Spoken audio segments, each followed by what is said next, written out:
Olá, tudo bem com vocês? Vamos continuar estudando neste vídeo sobre as alianças de Deus para com o homem. No vídeo anterior, vocês podem conferir, nós falamos das duas primeiras alianças que Deus estabeleceu na criação com Adão, com o homem, né? Estabelecendo ali uma aliança perfeita entre ele e o homem. Deus colocando diante do homem toda a criação para que ele desfrutasse de tudo que Deus criou, para que ele dominasse sobre os animais, enfim, e só que ele tinha apenas uma restrição. E nesta única restrição, então, vocês sabem que ele transgrediu, pecou, errou, desobedeceu e quebrou então esse pacto, essa aliança, e então Deus fez um novo trato, um novo tratado, aí seria a segunda aliança com Adão, né, onde Deus então passou a estabelecer as novas regras desse pacto, vamos dizer assim, né? Porque uma aliança é um pacto entre duas pessoas, é um compromisso, né? É um acordo, e como Adão descumpriu o acordo, Deus então falou como seria dali para frente. Porém, dali para frente também nós vemos que a degeneração da raça humana, o pecado se proliferou de tal forma que Deus então teve uma nova determinação, trazendo então o dilúvio, né? E destruindo tudo aquilo, porque não tinha mais jeito, não tinha mais condições da raça humana, tão degradada que ela se tornou. Então Deus deu as ordens ali para Noé, para construir a arca, e vocês conhecem a história. E depois do dilúvio, então, Deus traz a terceira aliança considerada universal de Deus para com a humanidade. Então, vamos observar algumas coisas aqui. A aliança de Deus com Noé está descrita no capítulo 9 de Gênesis, né? Mas nos capítulos anteriores, então, está falando, né, no capítulo 6, a corrupção do gênero humano, né? E aí depois, no 7, Noé entra na arca com sua família, depois no 8 as águas diminuem, enfim. E no 9, então, Deus vai estabelecer a terceira aliança. Então, esta aliança é chamada de aliança com Noé, e é depois do dilúvio, né? E uma coisa que a gente observa que parece que a história do dilúvio, da arca de Noé, e os animais entrando na arca de parzinho, de 2 em 2, parece uma história lúdica, né? Uma história que quase toda criança conhece, é contada nas escolinhas bíblicas, tem os livrinhos com os bichinhos. Parece algo tão bonito, tão interessante para uma história tão interessante para ser contada para as crianças, né? Porém, é uma história terrível, né? Uma história terrível. Primeiro porque fala da degradação, da depravação, do pecado que tomou conta da raça humana, né? Nós temos que pensar isso. E segundo que houve sim salvação, né? Porque a arca representou uma grande salvação de Deus para com o homem, salvando uma família, mas nós não podemos esquecer que centenas de milhares de pessoas daquela época morreram, deixando, né, perdendo suas vidas para a condenação eterna. Então, não é uma história bonita, assim, vamos dizer, né? Lúdica, contando para uma criança, pode ser interessante, mas se nós formos analisar tudo o que aconteceu, não é uma história, mas é uma história que trata de juízo de Deus para com a humanidade, não é? Gênesis, no capítulo 6, no versículo 5 e 6, diz assim: viu o Senhor que a maldade do homem se havia multiplicado na terra e que era continuamente mau todo o desígnio do seu coração. Então perceba que a palavra diz que a maldade era contínua, era um desígnio do coração das pessoas serem más, e não se arrependiam e não buscavam nada de bom, mas era continuamente mal. E diz assim: então se arrependeu o Senhor de ter feito o homem na terra, e isso lhe pesou o coração. E aí nós vemos nestes textos, né, um vislumbre assim da emoção, de uma emoção de Deus divina, né? Vamos dizer assim, que o Senhor estava desapontado, né, magoado, entristecido por causa do pecado da sua criação, né? E o texto fala que ele se arrependeu de ter feito o homem.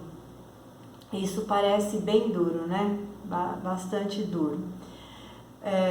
Um Deus Santo não podia fechar os olhos para o pecado e também não podia tolerar o pecado, mas ele precisava, o pecado, né? E o pecador precisava de tratamento e punição, porque Deus é Deus de justiça.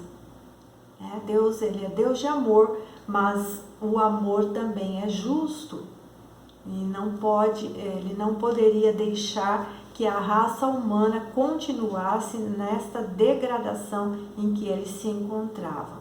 No capítulo 7, no versículo 1, diz assim, Deus falando para Noé: entra na arca, tu e toda a tua casa, porque reconheço que tens sido justo diante de mim no meio desta geração. Então, nós vemos também aí a misericórdia de Deus para com alguém que permanecia no meio desta geração perversa, permanecia justo. Deus não é um Deus injusto, então ele encontrou no meio desta geração um homem justo, e ele então pensou neste homem e na sua família para salvá-lo. Então o dilúvio é também um memorial do amor e da misericórdia de Deus. Vamos pensar que Deus poderia ter acabado com tudo no dilúvio. Ele poderia ter simplesmente mandado um dilúvio e ter destruído todo mundo, ter acabado com a sua criação. Porque ele diz, né, lá, me arrependo de ter feito o homem. Então ele podia, era a criação dele, ele que criou tudo, o mundo, o homem, todas as coisas, ele podia falar, vou acabar com tudo isso, pronto, acabou. Só que nós vamos analisar que por trás de tudo isso existe o iníquo, Satanás, o diabo, que vem pelejando com a criação e com as obras de Deus sempre, que se rebelou e que odeia Deus. E se Deus, por algum motivo, falasse, eu não quero saber de mais nada, vou destruir tudo isso aí, é eu que fiz mesmo, eu destruo, pronto, acabo e vou ter paz. É uma maneira, estou brincando, mas é uma maneira lúdica também de falar. É como se o diabo batesse palma, conseguir destruir a obra de Deus, a sua maior criação, que foi o homem, né? Que foi criado à imagem e semelhança de Deus, né? Então poderia ter sido uma vitória para o diabo, mas acontece que Deus, primeiro, que Deus não desiste de ninguém, né? Deus não desiste. Então, eu creio que aquele momento dele ter se arrependido foi um momento, né? Que para Deus, um momento é quase que, se para Deus um dia é como 1000 anos e 1000 anos é como um dia, eu creio que um momento é quase que algo imperceptível na concepção do poder de Deus, né? Então Deus demonstrou sua imensa graça ao escolher Noé e sua família para salvá-lo deste julgamento. E muito embora a humanidade merecesse a ira de Deus, sua misericórdia providenciou salvação. E a história de Noé é uma visão precursora da salvação definitiva que Deus providenciaria mais tarde em Cristo Jesus. Assim como Noé entrou naquela arca junto com a sua família, Jesus futuramente seria também a salvação para todos aqueles que nele estivessem, né? Jesus hoje é vamos dizer assim, de uma maneira figurada, né? Alegórica. Jesus é a arca que nós entramos e encontramos salvação, proteção, libertação da morte e da destruição, né? A raça humana continuou, então, depois do dilúvio. Não adiantou, o dilúvio não adiantou todos os que morreram, não adiantou, não houve freio para o pecado, porque a natureza do homem se tornou uma natureza pecaminosa a partir do momento que desobedeceu no Jardim do Éden.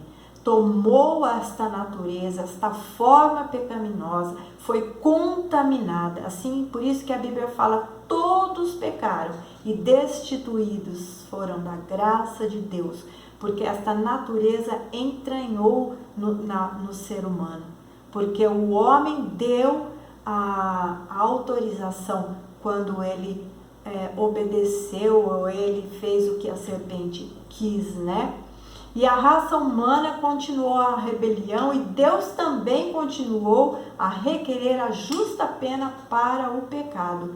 Porque a Bíblia fala que o salário do pecado é a morte. Né? Por que Deus requer a morte para o pecado? Porque quando Adão e Eva estavam nus e a sua mente abriu para o pecado e eles começaram a não ver mais as coisas inocentemente, mas a ver exatamente as coisas como eram, eles então se cobriram envergonhados de folhas, mas as folhas murchavam e nunca continuava cobrindo eles. Deus então teve que sacrificar um animal, matou. A primeira morte no Éden foi de um animal, para tirar a pele deste animal e cobrir a nudez de Adão e Eva, porque eles se envergonharam diante de Deus. Então veja que o pecado que eles cometeram causou a primeira morte, que foi deste animal. E este animal também já prefigurava, mas já representava que haveria de alguém ter que morrer para nos cobrir as nossas vergonhas, o nosso pecado, né?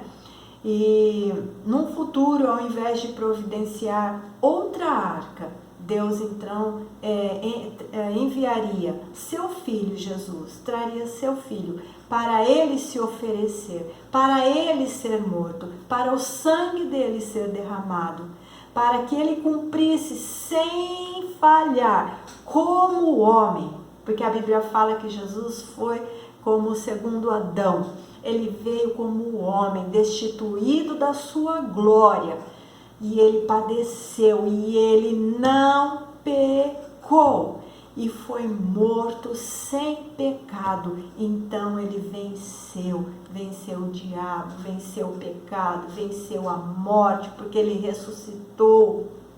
E ele então, todos agora que estão em Cristo Jesus, podem ser cobertos, né? Podem ser salvos, podem ser limpos pelo seu sangue, né? Então, a porta de entrada para esta tão grande salvação é crer em Jesus Cristo.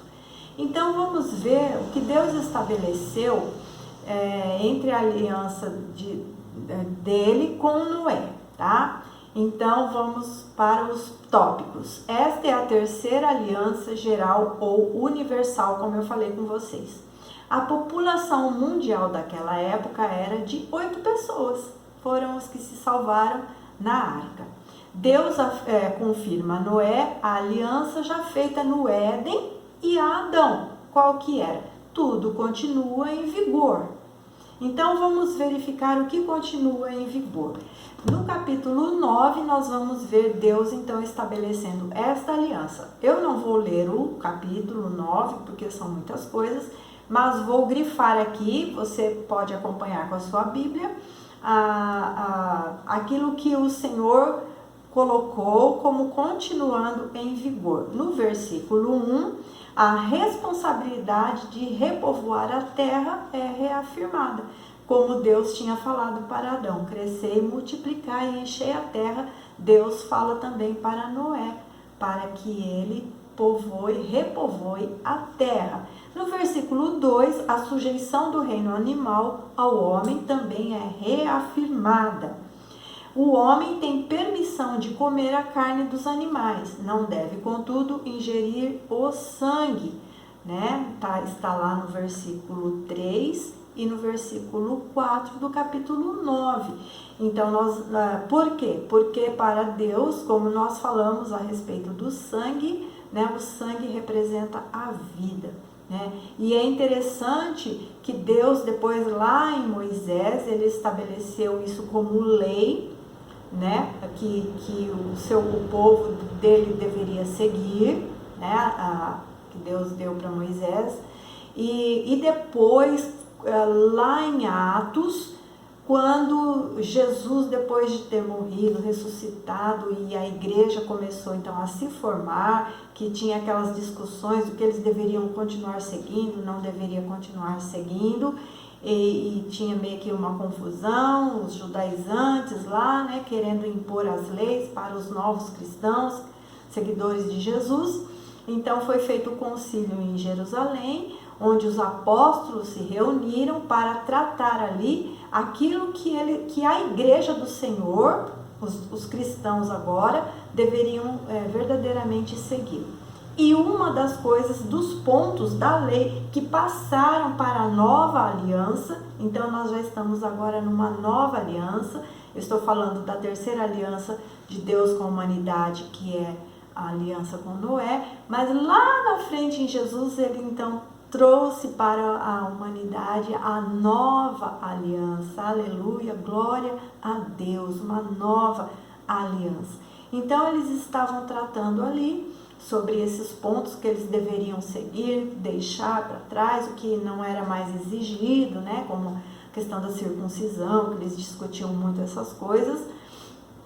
E então passou essa questão do homem não comer o sangue dos animais, porque o sangue representa a vida. Então você veja que isso já está, este concerto de Deus com o homem já está desde do Éden, aqui com Noé, ok? Então perceba isso. Mas o homem pode, como está aqui nos versículos 3 e 4, pode comer a carne dos animais, sim, ok? Deus fez para, então, o homem no Éden não precisava comer a carne, porque Deus o sustentava com toda a fruta, tudo que havia no jardim. Mas, infelizmente, isso acabou, não tinha mais o jardim, né? E o homem deveria, então, plantar e comer do suor do seu rosto. E bastante suor para ele plantar e colher o seu próprio alimento, né? Então Deus permitiu que se comesse a carne dos animais. Nos versículos 5 e 6, a vida é protegida, ou seja, quem quer que derrame o sangue do homem, seja homem ou animal, deverá ser morto. Então, meio que estabelecido ali, né, meio implicitamente, olho por olho, dente por dente, né? Era como não havia ainda leis, essa é uma lei implícita na natureza, no relacionamento do homem com a natureza, e essa questão, Deus estabelece isso também com Noé. E também é estabelecido a promessa de que Deus não mais vai destruir a terra com o dilúvio. Chega, não vai ter mais dilúvio. No versículo 11, não vai ter mais dilúvio. E para isso, né, Deus põe o arco-íris para que toda vez que o homem olhe para o arco-íris, se lembre que Deus fez esta aliança e prometeu que não mais destruiria o homem, a terra, com o dilúvio. Porém, vamos ver lá, segundo Pedro 3,10, diz que na próxima vez, porque ainda vai ter um próximo juízo, porque a humanidade continua no seu caminho de pecado, de rebelião, de desobediência, de desonrar a Deus, de virar as costas para Deus e de degradação, como nós vemos cada vez mais, cada vez mais, cada vez mais. Então vai ter ainda um último e derradeiro juízo de Deus, porque agora Jesus já veio, já cumpriu, e agora quem está em Cristo, o nome está escrito no livro da vida. E Deus então vai ter um juízo para aqueles que não receberam, não entraram na arca, que é Jesus Cristo, né? Então, segundo Pedro 3,10 diz assim: virá entretanto como ladrão o dia do Senhor, no qual os céus passarão com estrepitoso estrondo e os elementos desfarão abrasados. Também a terra e as obras que nela existem serão atingidas. Então nós vemos que está reservado agora não água, mas fogo. Todas as coisas agora vão ser purificadas pelo fogo. E tudo que nós vemos agora, todos os elementos que nós vemos agora diante de nós, vai passar pelo fogo. E vai ser tudo purificado para que surja um novo céu e uma nova terra, livre do pecado. Isso é promessa. Isto está na aliança de Deus com o homem. Bom, nós vamos falar na próxima aliança, que é a aliança com Abraão. Mas eu gostaria de fazer uma consideração ainda neste vídeo sobre o governo humano, né? Sobre essa questão de Deus dar para o homem o governo, né? É uma lei, né, que está implícita na palavra, ou clara, nem sei se é implícita, mas está bem claro que Deus estabelece leis, né? Ainda que Moisés escreveu as leis nas tábuas de pedra lá, né, nas pedras, mas desde o Éden nós já vemos Deus estabelecendo regras, leis, coisas que devem ser obedecidas e seguidas, né? Então em Gênesis, nesse capítulo 9, versículo 5, diz assim: certamente, Deus dizendo, requererei o vosso sangue, o sangue da vossa vida, de todo animal o requererei, como também da mão do homem. Sim, da mão do próximo de cada um requererei a vida do homem. Então, a vida não é para ser vivida assim, do jeito que quer, não. Eu vou viver agora, já aconteceu mesmo agora. Não. Deus vai requerer. Deus vai requerer todas as vidas, desde lá do Éden até o último juízo, né? E é quase certo que o governo humano tenha sido estabelecido, então, após o dilúvio, né? Mas não há dúvidas que já existisse alguma forma de lei antes deste período. Cremos que Deus é o autor deste governo, claro, né? E lembremos que uma das causas principais do dilúvio foi a desobediência do homem à lei revelada de Deus. Leis implícitas, como eu disse aqui, né? No relacionamento e nas ordens de Deus ao homem desde a criação. Jesus disse em Lucas 17, 26 a 27, disse assim: assim como foi nos dias de Noé, será também nos dias do Filho do Homem. Comiam, bebiam, casavam e davam-se em casamento até o dia em que Noé entrou na arca e veio o dilúvio e destruiu a todos. Judas capítulo versículo 14 e 15, que só tem um capítulo, diz: quanto a estes, ou seja, as pessoas ímpias, foi que também profetizou Enoque, que Enoque é o que foi levado vivo aos céus, né? Porque ele, veja que tinha um parâmetro ali, Deus ainda tinha justos ali, né? Ele foi levado vivo ao céu porque ele andou com Deus, né? Diz o texto, o sétimo depois de Adão, dizendo: eis que veio o Senhor entre suas santas miríades para exercer juízo contra todos e para fazer convictos todos os ímpios, acerca de todas as obras ímpias que impiamente praticaram e acerca de todas as palavras insolentes que ímpios pecadores proferiram contra ele. Né? Judas então está se referindo nesta época antes do dilúvio, tenebrosa, né? E também Hebreus vai falar, né? Então que nós podemos falar assim, mas como que Enoque foi tomado, Deus o tomou, de repente ele morreu e Deus o levou. Mas vamos ver em Hebreus capítulo 11, versículo 5, que diz assim: pela fé Enoque foi trasladado para não ver a morte e não foi achado, porque Deus o trasladara, visto como antes da sua trasladação alcançou o testemunho que agradara a Deus. Glória a Deus por isso. E eu quero terminar este vídeo, ele ficou um pouco compridinho, mas eu quero terminar dizendo que Enoque, ele pode representar o tipo da igreja do Senhor, que será arrebatada, será levada sem passar pela morte, não é? Então, pensa bem nisso e vamos seguir obedecendo o Senhor, buscando no Senhor Jesus a nossa arca de proteção e de salvação. Eu espero que você tenha entendido.